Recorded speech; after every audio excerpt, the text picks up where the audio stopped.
लिखो, हेडिंग लिखो Heron's formula, Heron's formula, ठीक है। अभी देखो आगे बढ़ने से पहले कुछ कुछ टर्म है जो आप लोग वैसे तो प्रीवियस क्लासेस में पढ़ के आए हो, बट फिर भी एक बार मैं रिमाइंड करवा देता हूँ, ठीक है। दो वर्ड है, एक है पेरीमीटर और एक है एरिया। जानते हो क्या होता है? समझाओ। हाँ, और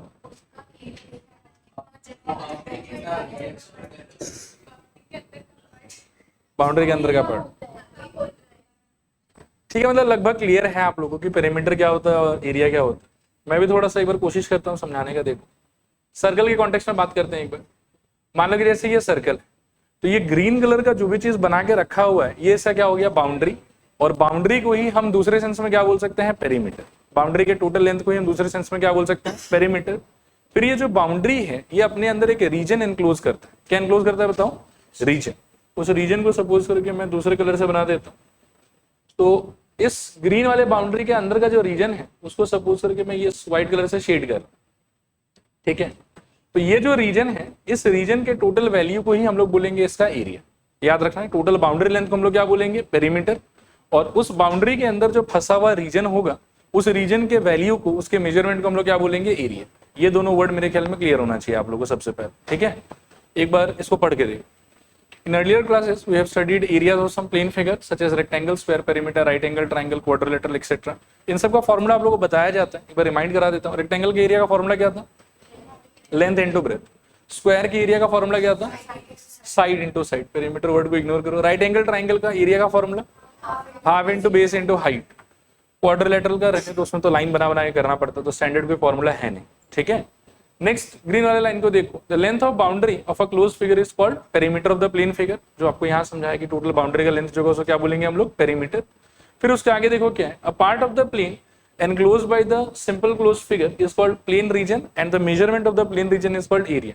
इंग्लिश पे मत जाओ, सिंपल चीज को समझो कि टोटल बाउंड्री का उसको क्या बोलेंगे हम लोग? पेरीमीटर। और पेरीमीटर के अंदर फंसा हुआ जो रीजन होगा, उस रीजन के वैल्यू को क्या बोलेंगे हम लोग? एरिया। क्लियर है मेरे ख्याल में? एक चीज बस थोड़ा सा आप याद रखने का ट्राई करना कि पेरीमीटर जब भी आप मेजर करोगे ना, तो उसका जो फाइनल यूनिट होगा आपका, वो होगा लाइक सेंटीमीटर, मीटर, किलोमीटर, उस टाइप का कुछ। और जब कभी भी आप एरिया का मेजरमेंट करोगे, तो हमेशा जो आपका यूनिट आएगा वो आएगा centimetre square, metre square, kilometre square. माथे पे स्क्वायर रहना चाहिए एरिया जब भी कैलकुलेट करोगे तो, ठीक है। नेक्स्ट आता है एरिया ऑफ ट्राइंगल का सिंपल वाला फॉर्मूला, जो आप लोग ऑलरेडी जानते हो। क्या है वो फॉर्मूला बताओ? Half into base into height. ये सबको पता होता है, ओके। नेक्स्ट एक क्वेश्चन ये वाला आता है कि क्या बिना हाइट को जाने भी आप किसी ट्राइंगल का एरिया पता लगा सकते हैं? ये वाला फॉर्मूला तो पता ही है हम लोग, फिर से पढ़ के बताओ एक बार क्या फॉर्मूला है? Half into base into height. Next question कि क्या हम बिना हाइट जाने ट्राइंगल का एरिया बता सकते हैं? ठीक है, तो आंसर है यस। और फिर आपका क्वेश्चन आएगा हाउ। तो हाउ का ही जवाब है हीरोन्स फॉर्मूला। ये जो पूरा का पूरा चैप्टर है, ये बेसिकली एक सिंगल फॉर्मूला है। और उस फॉर्मूला का काम क्या है? उस फॉर्मूला का काम है कि विदाउट हेल्प ऑफ हाइट आप एक ट्राइंगल का एरिया निकाल के बताओ, बिना हाइट को यूज किए, ठीक है। अब इसको कैसे परफॉर्म किया जाता है, उस चीज से रिलेटेड मैं थोड़ा सा पहले डिस्कशन कर लेता हूँ, और फिर आपको स्लाइड्स भी मैं दिखा दूंगा। सपोज करो कि एक ऐसा ट्राइंगल है, जिस ट्राइंगल का नाम एक बार मैं जानबूझ के लेता हूँ PQR, ठीक है। ध्यान से सुनते जाना। मान लो कि एक साइड का लेंथ है स्मॉल ए, एक साइड का लेंथ है स्मॉल बी, और एक साइड का लेंथ है स्मॉल सी।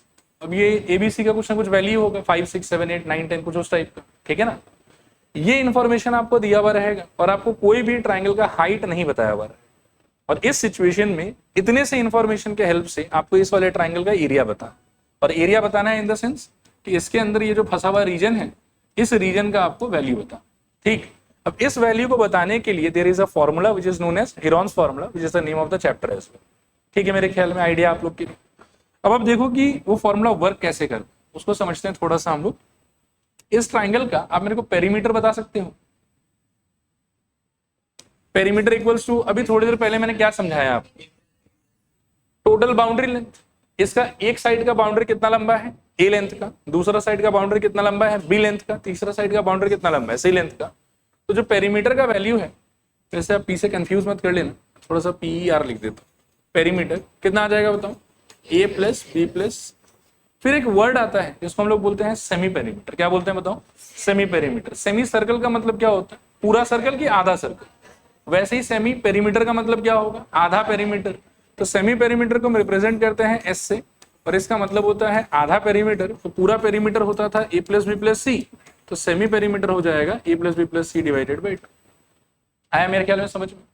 तो एस का इसको सॉल्व करने के बाद में कुछ ना कुछ आंसर आ जाएगा, ठीक है। और यहां से हीरोन्स फॉर्मूला के हेल्प से एरिया ऑफ ट्राइंगल, इसका एक फॉर्मूला है, वो फॉर्मूला है ये वाला, root under S into S minus ए into S minus B into S minus, ये आपका आंसर, ठीक है।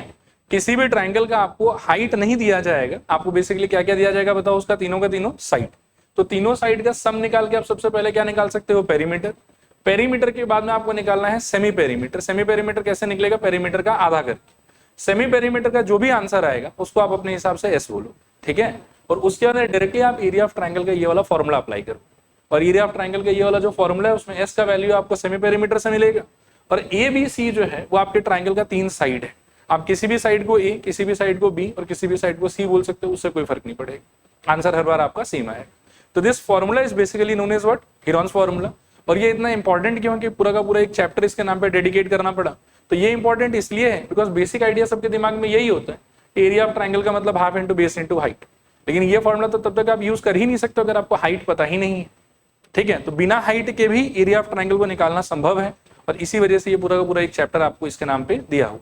क्लियर मेरे ख्याल में यहां तक? बताओ मेरे को एस का मतलब क्या था, सेमी पेरीमीटर निकालोगे कैसे, A plus B plus C divided by 2, ठीक है। A plus B plus C divided by क्या करोगे 2। और हीरोन्स फॉर्मूला का फॉर्मूला क्या है, एरिया ऑफ ट्राइंगल का, root under S into S minus ए into S minus B into S minus C. एक बार और ट्राई करो, root under S into S minus ए into S minus B into S minus C. सारे part का बहुत अच्छे से आपको वैल्यू दिया हुआ रहेगा, कहीं कोई परेशानी नहीं है, आराम से बस आप कैलकुलेट करो, ठीक है। अब आगे थोड़ा स्लाइड्स भी देख लेते हैं हीरोन्स फॉर्मूला। तो जो चीज मैंने आपको एक्सप्लेन किया सेम बात यहाँ पे लिखा हुआ देखो कि consider a triangle ABC, small a small b and small c are sides of triangle ABC. ये ट्राइंगल हो गया आपका, और इसके साइड्स का नाम क्या है, एबीसी। देन पेरीमीटर का वैल्यू कितना आएगा, A plus B plus C. Semi perimeter का सिंबल होगा एस, वैल्यू कैसे निकालेंगे, A plus B plus C divided by 2। और area of triangle ABC by use of Heron's formula, वो फॉर्मूला रहेगा आपका ये वाला, root under S into S minus ए into S minus B into S minus C. सारे parts का value put करोगे, इसको सिंप्लीफाई करोगे, लास्ट में जो निकल के आएगा वो आपका आंसर, ठीक है मेरे ख्याल में। लिखो ये पूरा page as it is copy कर लो, आप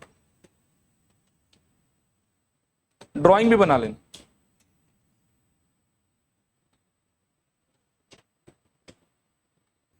चलो आगे बढ़ते हैं। तो हीरोन्स फॉर्मूला तो देख ही लिया आप लोगों ने, इसके अलावा एक आधा और फॉर्मूला वगैरह है जो पहले आप लोग का पढ़ के रखा हुआ है, बट एक बार उसको भी ब्रशअप कर लेते हैं थोड़ा सा। सम इंपॉर्टेंट फॉर्मूलास, ये भी लिख लो आप, लिखो हेडिंग लिखो, some important formulas, some important formulas.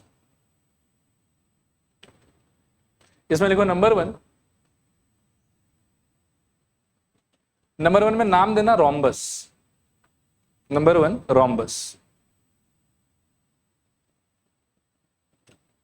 Rhombus RHOMBUS,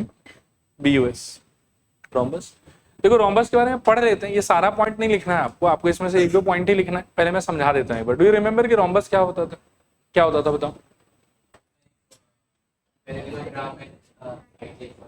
सारा साइड से इक्वल, तो सारा साइड से, लेकिन स्क्वायर में भी इक्वल होता था। कौन, ठीक है चलो मैं इंट्रोड्यूस कर देता हूँ। रोम्बस का मतलब होता है कि एक क्वाड्रिलेटरल जिसका चारों साइड क्या रहेगा आपस में इक्वल, एक क्वाड्रिलेटरल जिसका चारों साइड क्या रहेगा आपस में इक्वल, और एक भी एंगल लेकिन 90 डिग्री नहीं हो। स्क्वायर के केस में सारा एंगल भी क्या होता है 90 डिग्री, रोम्बस के केस में एक भी एंगल 90 डिग्री नहीं हो। फिर ये सारा पॉइंट्स आपको याद रखना है। पहला पॉइंट क्या है बताओ, रोम्बस के केस में ऑल साइड्स आर इक्वल। दूसरा पॉइंट क्या है कि diagonals bisect each other perpendicularly. इसका मतलब ये हुआ देखो कि एक रोम्बस के पास में ओवरऑल डायगोनल कितना होगा 2, और दोनों डायगोनल एक दूसरे से जहां मीट करेगा, ये मीटिंग पॉइंट जो है ना वो दोनों डायगोनल के लिए मिड पॉइंट हो। अगर सपोज करो कि बी से लेके डी तक का ओवरऑल लेंथ है हमारे पास में 10 सेंटीमीटर, तो बी से लेके ओ तक का लेंथ कितना होगा 5, और ओ से लेके डी तक का लेंथ कितना होगा 5। सपोज करो कि ए से लेके सी का लेंथ है 20, तो ए से लेके ओ का लेंथ कितना हो जाएगा 10, और ओ से लेके सी का लेंथ कितना हो जाएगा 10। ये इसका मीनिंग है। और मीटिंग पॉइंट पे जो एंगल बनेगा वो हमेशा कितना होगा 90 डिग्री। तो ये हो गया आपके सेकंड पॉइंट का मीनिंग कि diagonals bisect each other perpendicularly. Next point है कि diagonal divide the rhombus into 4 triangle having equal area. Overall ये जो पूरा का पूरा रोम्बस है, अगर सपोज करो कि इसका एरिया 16 है, ठीक है ना, तो इस पार्ट का, इस पार्ट का, इस पार्ट का, इस पार्ट का सारा का एरिया 4 4 4 4 4 हो, ठीक है। They all are equal in area, और पूरा जो रोम्बस है वो अपने डायगोनल्स के हेल्प से कितने इक्वल पार्ट्स में डिवाइड हो जाता है, 4 इक्वल पार्ट, ठीक है। नेक्स्ट पॉइंट है कि ओवरऑल अगर आपको इस पूरे रोम्बस का एरिया चाहिए और आपके पास में डायगोनल का दोनों लेंथ अवेलेबल है, कि इसका लेंथ भी आप जानते हो, इसका लेंथ भी आप जानते हो, तो एरिया ऑफ रोम्बस के लिए आप डायरेक्टली ये वाला फॉर्मूला यूज कर सकते हो, half into d1 into d2, ठीक है। तो लिखो रोम्बस के लिए area is equals to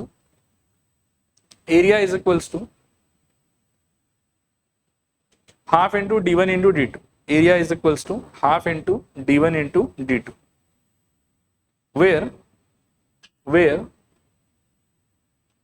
d1 and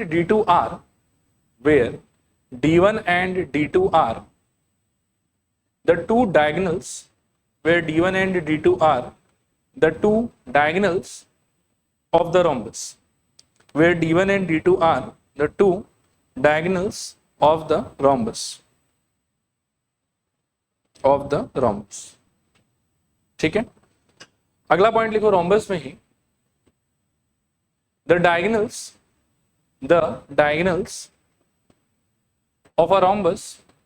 of a rhombus bisect each other. The diagonals of a rhombus bisect each other at 90 degree. The diagonals of a rhombus bisect each other at 90 degree. Bisect each other at 90 degree. Full stop. ठीक है, तो rhombus done. बाकी सारा point दिमाग में रखने का try करना। फिर नेक्स्ट आता है एरिया ऑफ ट्रपीजियम। लिखो heading trapezium. Number 2 trapezium. Trapezium के लिए एक सिंपल सा ये फॉर्मूला है, ये मेरे ख्याल में लास्ट ईयर मिला होगा आप लोग को, ठीक है ना। लिखो area is equals to half into sum of parallel sides, half into sum of parallel sides into distance between parallel sides, half into, या हाइट भी बोल सकते हो उसको, ठीक है, half into sum of parallel sides into distance between the parallel sides, into distance between the parallel sides, या short form में हाइट भी बोल सकते हो। एक ऐसे ही मैं सिचुएशन ले रहा हूं, आप लोग थोड़ा सा आंसर बताने का ट्राई करना ओरली, हाँ, कुछ लिखना लिखना नहीं है इसमें से। सपोज करो कि ये कोई एक ट्रपीजियम है ABCD, मानो कि ये वाला 10 है, ये वाला सपोज करो कि 6 है, इन दोनों के बीच का जो डिस्टेंस है वो सपोज करो कि 4 है, तो इसका एरिया कितना हो जाएगा? एक्सप्रेशन बताओ मेरे को। हाफ इंटू क्या होना चाहिए? 6 + 10 और होल थिंग इंटू क्या होना चाहिए? 4। ऐसा एक्सप्रेशन होना चाहिए। बाकी ठीक है, सॉल्व तो कर ही लेंगे। 2 × 4 मतलब काटोगे इसको तो 2, 6 और ये मिला के 16 और इंटू 2 तो 32। और यूनिट क्या हो जाएगा? अगर मैं सबको सेंटीमीटर बोल दूं तो ये क्या हो जाएगा बताओ? सेंटीमीटर का स्क्वायर, ठीक है। यूनिट का भी ध्यान रखना है आप, क्लियर मेरे ख्याल में।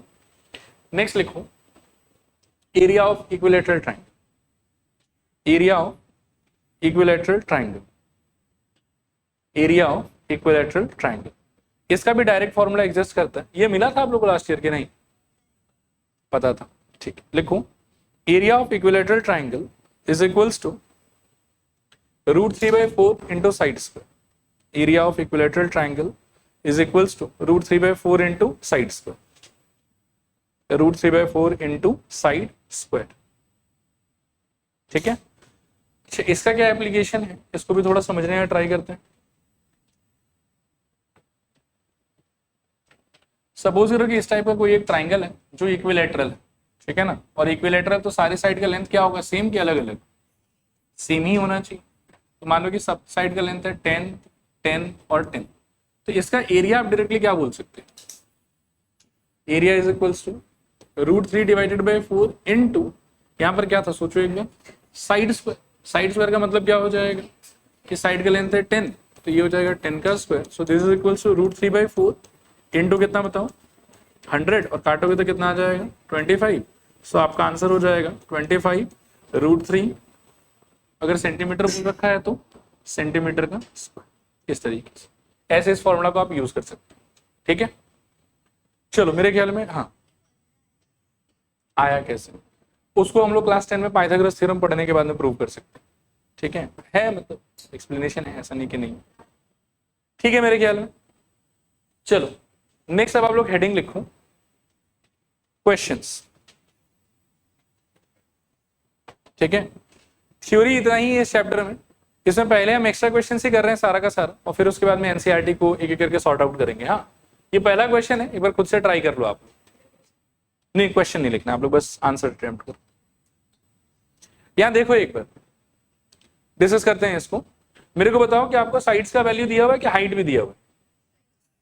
साइड्स का वैल्यू दिया हुआ है, तो आप पहले क्या करोगे ना कि आप सारे वैल्यूज को कुछ ना कुछ लेटर असाइन कर दो। आप ऐसा बोल दो कि let small a equals to, कोई भी एक ले लो, पहला वाला ही ले लेते हैं 52 centimetre, small b is equals to दूसरा वाला ले लो 56 सेंटीमीटर, और small c is equals to तीसरा वाला ले लो मेरे ख्याल में 60 सेंटीमीटर।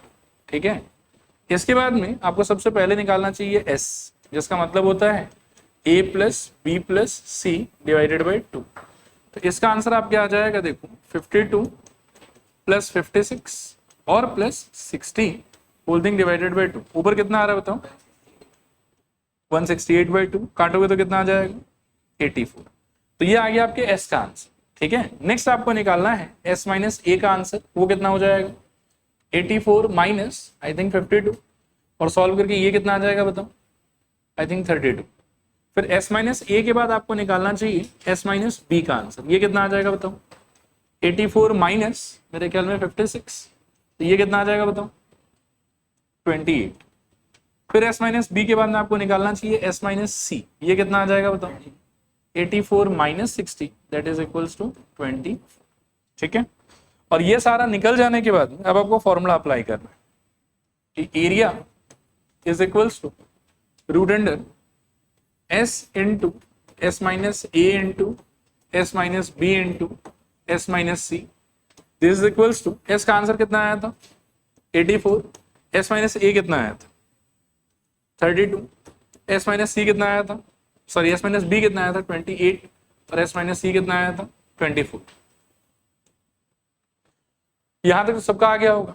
ठीक है, इसके बाद में 2 मिनट थोड़ा रोको खुद को, मैं यहां से सिंप्लीफिकेशन एक्सप्लेन करने का ट्राई करता हूं। आप इन सारे के ऊपर में इन कॉमन क्या दिखाई दे रहा है आपको? रूट। आया बात समझ?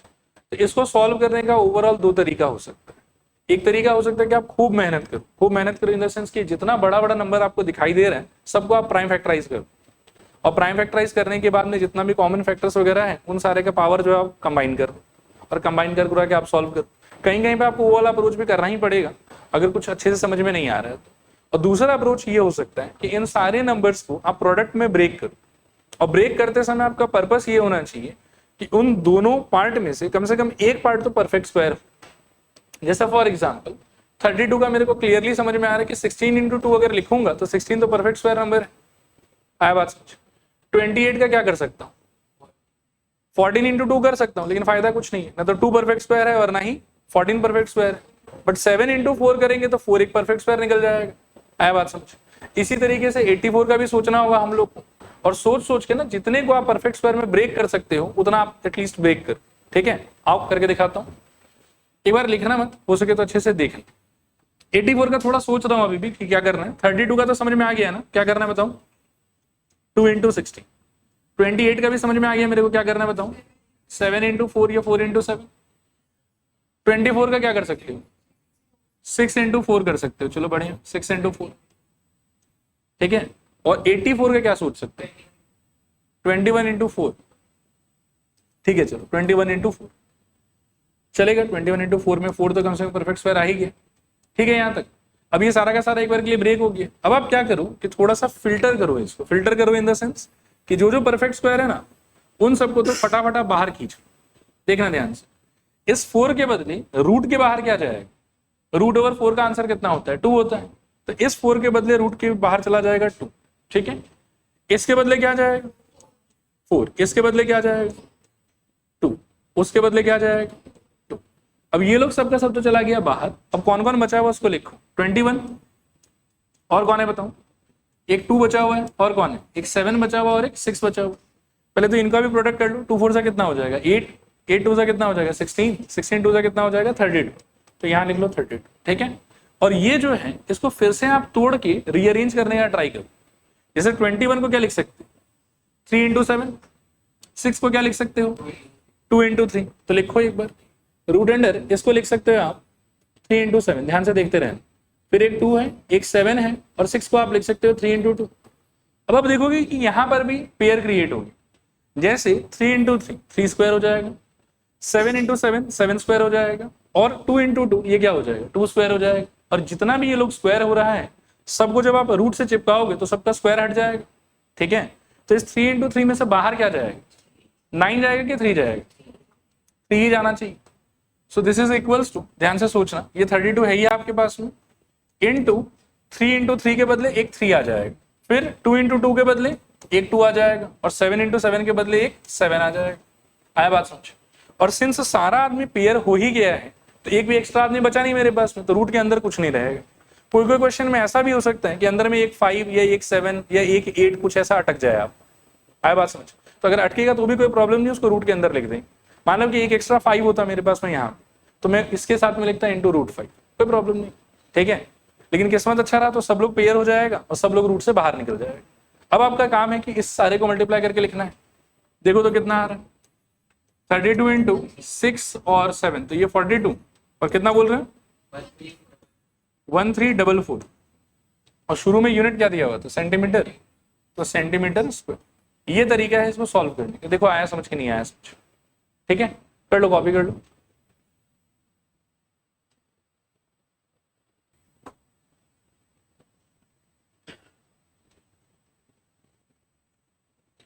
अगला क्वेश्चन देखो एक बार,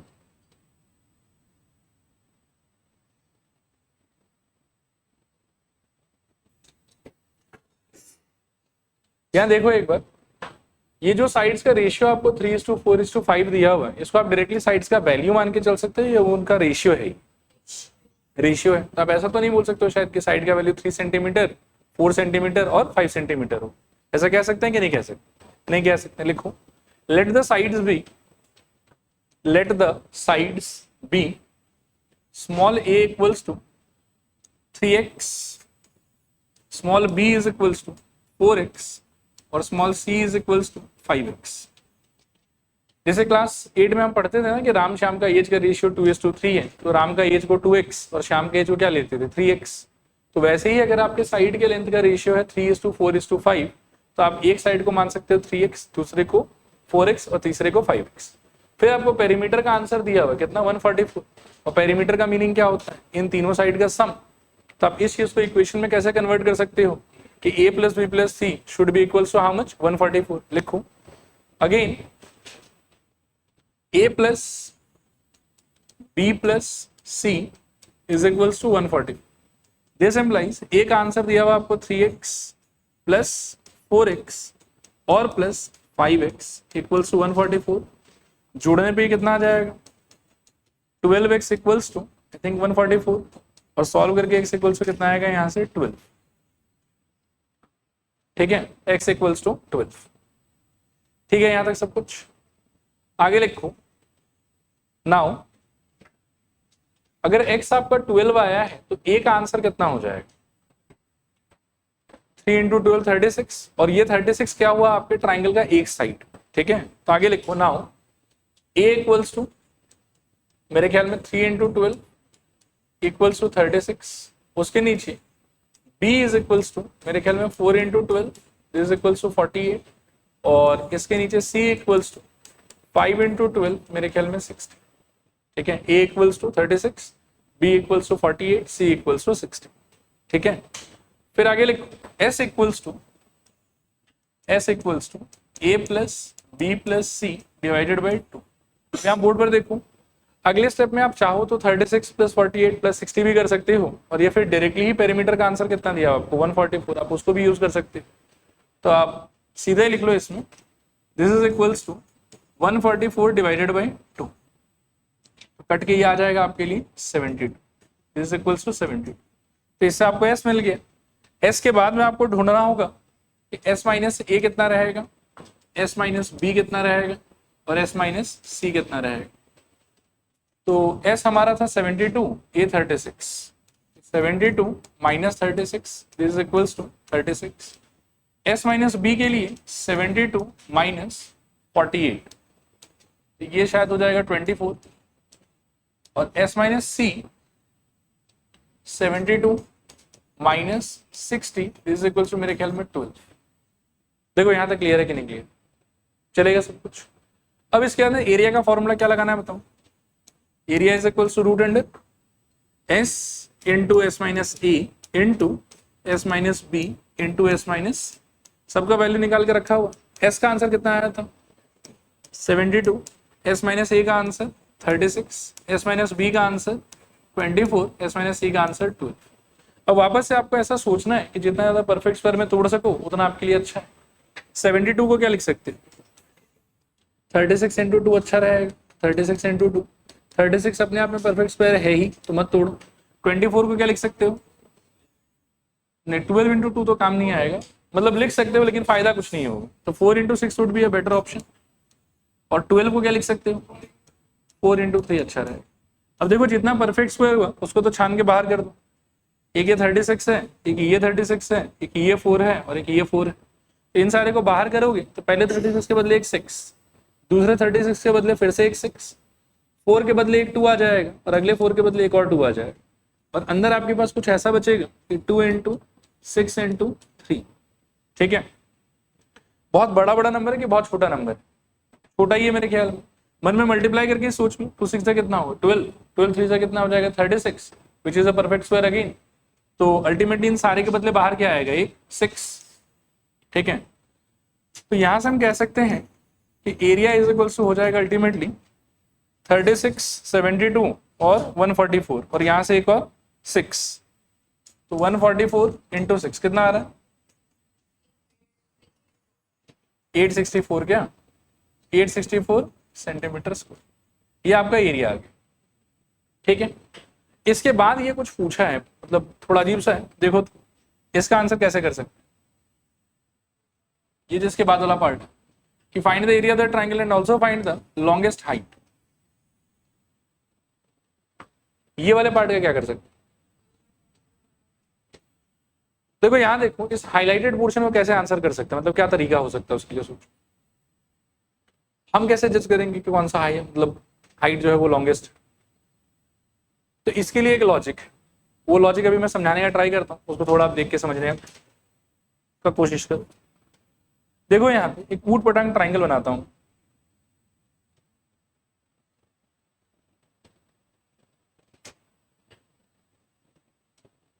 क्या ऐसा बना दोगे कुछ,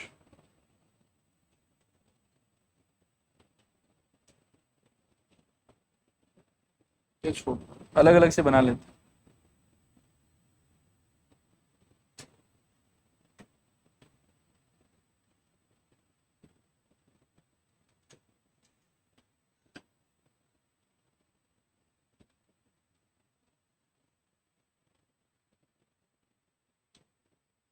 क्या आप आराम से जज कर सकते हो कौन सा साइड सबसे लंबा है, कौन सा साइड सेकंड नंबर पे आएगा और कौन सा सबसे छोटा है। इसके अंदर मान कि P Q और R नाम दे देते, सोचो एक बार, अच्छे सोचना, बहुत अच्छा लॉजिक है। ठीक है, सबसे लंबा कौन सा आपके हिसाब से, एक नंबर पे Q है, 2 नंबर पे कौन आएगा PQ, 3 नंबर पे कौन आएगा PR। अब हमको ट्राई करना चाहिए इन सारे वर्टाइसेस से हाइट ड्रॉ करने। ठीक है, तो जब आप हाइट ड्रॉ करने का ट्राई करोगे तो देखो क्या हो, सोचना थोड़ा सा। मान लो कि पहला हाइट आप यहाँ P से ड्रॉ करो तो वो इतना सा कुछ आएगा। ठीक है, दूसरा हाइट आप यहां से कुछ ड्रॉ करने का ऐसा ट्राई करो, ऐसा कुछ आएगा। ठीक है, और तीसरा हाइट आप यहां से ड्रॉ करने का ट्राई करो, वो कुछ ऐसा है। ठीक है, मतलब एकदम एक्यूरेट तो नहीं है लेकिन काम चला सकते हैं इस। और आपको एक बहुत ही अजीबोगरीब प्रोसेस ऑब्जर्व होगा यहाँ, एक बहुत अजीब सा ऑब्जर्वेशन है। देखो हो रहा है क्या, जो हाइट सबसे लंबा है उस पे, सॉरी जो साइड सबसे लंबा है उस पे ड्रॉ होने वाला हाइट सबसे छोटा है, और जो साइड सबसे छोटा है उस पर ड्रॉ होने वाला हाइट जो है वो सबसे लंबा रहेगा, और जो सेकंड नंबर पे रहेगा हाइट भी उसका सेकंड नंबर पे रहेगा। देखो ये चीज आया समझ की नहीं आया समझ? फोटो में एकदम क्लियरली ऑब्जर्व कर सकते हैं कि जिस साइड का लेंथ सबसे लंबा होगा उसके करेस्पॉन्डिंग जो हाइट आएगा वो सबसे छोटा आएगा, और जो साइड सबसे छोटा होगा उसके करेस्पॉन्डिंग जो हाइट आएगा वो सबसे क्या होगा, लंबा होगा। देखो ये चीज आया समझ की नहीं आया समझ? थोड़ा है कि पूरा है? पूरा है। अब हम क्या कर सकते हैं, देखो एरिया तो हमको पता चल ही गया, इसका एरिया कितना आ रहा था बताओ, 864। अब एरिया के बाद में हम जब half into base into height का लॉजिक लगाएंगे ना, तब हम बेस ए को भी मान सकते हैं, बी को भी मान सकते हैं और सी को भी मान सकते हैं, लेकिन हमको हाइट कौन सा वाला चाहिए, सबसे लंबा वाला चाहिए। तो बेस हमको किसको मानना चाहिए, सबसे छोटे वाले साइड को या सबसे बड़े वाले साइड को, सबसे छोटा वाला साइड। इसमें किसको बेस मानना सही रहेगा लॉन्गेस्ट हाइट फाइंड करने के लिए, मेरे ख्याल में A36। और यहीं पर अगर आपका क्वेश्चन होता कि फाइंड द स्मॉलेस्ट हाइट, ठीक है, तब आपको बेस किसको मानना चाहिए था, 60 को मानना चाहिए। देखो क्लियर है कि नहीं क्लियर? क्लियर है पक्का? ये ऑब्जर्वेशन को लिखवाऊं मैं कि याद रहेगा? हाइट लंबा होगा तो सॉरी साइड लंबा होगा तो हाइट छोटा होगा, और साइड छोटा होगा तो हाइट लंबा होगा। तो सबसे लंबा हाइट अगर चाहिए तो साइड कौन सा यूज करोगे, सबसे छोटा वाला, और सबसे छोटा हाइट चाहिए होगा तो साइड कौन सा यूज करोगे, सबसे लंबा वाला। क्लियर मेरे ख्याल में? यहां तक लिखो आगे। For longest height, for longest height we shall take base equals to base is equals to कौन सा, 36, base equals to 36। फिर अगले स्टेप में लिखूं let the height be h, let the height be h, ठीक है। नीचे लिखो now half into base into height is equals to area. यही तो फॉर्मूला है, आया समझ? अब हाफ इंटू बेस आपने किसको माना है इस बार जानबूझ के, 36 को। हाइट तो आपको पता नहीं h, और एरिया आपका पहले से कितना आ रखा था, 860, ठीक है ना। तो ये कट गया, मेरे ख्याल में कितना आ जाएगा, 18, और काट के देखो तो कटता है क्या, पूरा पूरा कट जा रहा है अच्छे से, 48। तो h इक्वल्स टू आ गया आपका 48 सेंटीमीटर, ठीक है। एक बार मैं फिर से पूछ लेता हूं, अगर क्वेश्चन में आपको लॉन्गेस्ट की जगह शॉर्टेस्ट हाइट पूछता तो आपके आंसर में क्या चेंज आता? हम बेस जो है वो सबसे लंबा वाला लेते, और इस सिचुएशन में कौन सा लेते, 60 वाला, और सॉल्व करके कुछ एक हाइट आ जाता। अच्छा हाइट ऐसा जरूरी नहीं कि हमेशा इतना सुंदर सा आएगा, फ्रैक्शन में भी आ सकता। अगर मान लो कि ये पूरा अच्छे से कैंसिल नहीं हो पाता तो उसके इसमें फ्रैक्शन अटक जाता। टाइम अगर आपके पास में रहे तो उसको पूरा सिंप्लीफाई करके डेसिमल में भी कन्वर्ट कर दो, और टाइम अगर ना रहे तो कोई बात नहीं, फ्रैक्शन में आंसर छोड़ दो। क्लियर मेरे ख्याल? ओके, अगला क्वेश्चन देखो। ये थोड़ा आगे हो गया क्या, 2 मिनट रुकना।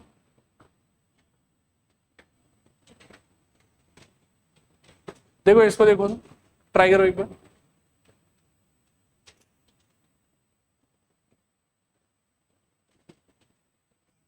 ओके आओ देखते हैं। तो फिगर का बात चल रहा है आप लोग के हिसाब से पैरेललोग्राम का, राइट। एक मैं पैरेललोग्राम ऐसा कुछ बना लेता हूँ इस टाइप से। इस पैरेललोग्राम का क्या क्या दिया हुआ आप लोग को बताना सर। एडजेसेंट साइड्स, तो एडजेसेंट साइड्स में मानो कि वैल्यू के हिसाब से इसको मैं 34 दे देता हूँ, इसको मैं 20 दे देता हूँ।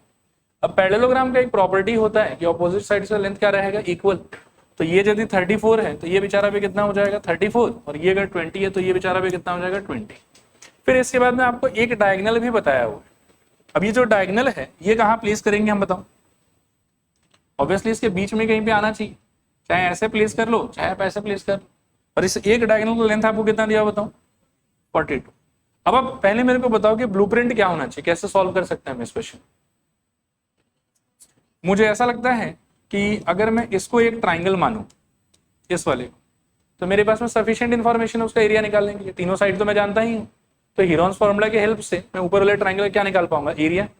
और अब देखो ध्यान से, तो ऊपर वाला ट्राइंगल और नीचे वाला ट्राइंगल सेम ही है। उसका भी 3 साइड है 20, 34 और 42, इसका भी 3 साइड क्या है 20, 34 और 42। तो एक का एरिया आप निकालोगे हीरोन्स फॉर्मूला से, और पूरे पैरेललोग्राम का एरिया अगर आपको चाहिए तो कैसे निकालोगे, इनटू 2 करके। हो गया डन। आया समझ? करो, अटेम्प्ट करो फटाफट।